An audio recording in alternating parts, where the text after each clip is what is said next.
નમસ્તે મિત્રો, જય સદારામ બાબા. હું છું દિનેશજી ઠાકોર, રાધનપુર તાલુકા પંચાયત પૂર્વ પ્રમુખ.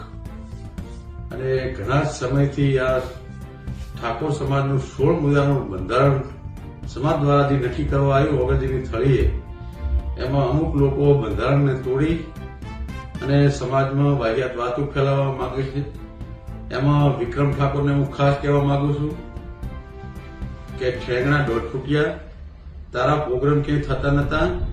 ઠાકોર સમાજે અને ઠાકોર સેનાએ સમર્થન આપ્યું તને પ્રોગ્રામ ને કે મહેસાણાથી આ બાજુ તું પ્રોગ્રામ લેવા તૈયાર નતો પહેલા, બરાબર? એટલે તારી મર્યાદામાં રહે. બધાને ઊંઘે ચડાવી અને આખી આવડી મોટી સમાજ ભેગી થઈને 16 મુદ્દાનું બંધારણ કર્યું, લંગડા ઉડાડવા ફરી રહ્યો છે.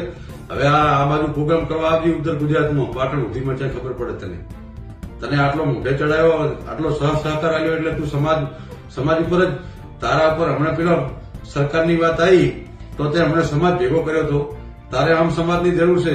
તે કેવા પિક્ચર બનાવ્યા છે આ દાડા સુધી, છોકરાઓને દારૂના રવાડે ખેડ્યા, પ્રેમના ગમમાં ખાઈ ખાઈને આવા તો તે પિક્ચર બનાવ્યા છે, આવા તે સોંગ બનાવ્યા છે, અને પાછો નીકળી ગયો સમાજની વાતો કરવા.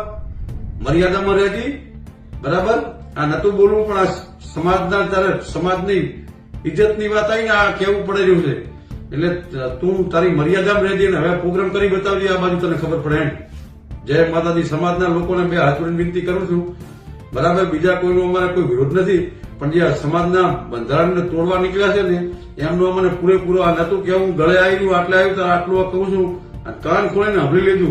ધંધા એવું નથી એવી રીતે તમારા ધંધા રોજગાર છીનવી જાય, એવું જરૂરી નથી કે ઠાકોર સમાજને તમે આ ઠાકોર સમાજ જમીનો અત્યારે 90% ઠાકોરની જમીનો જતી રહી છે, ખબર પડે કઈ નીકળી જશો. જય માતાજી. બસ સમાજને આટલો સંદેશો આપવાનો હતો.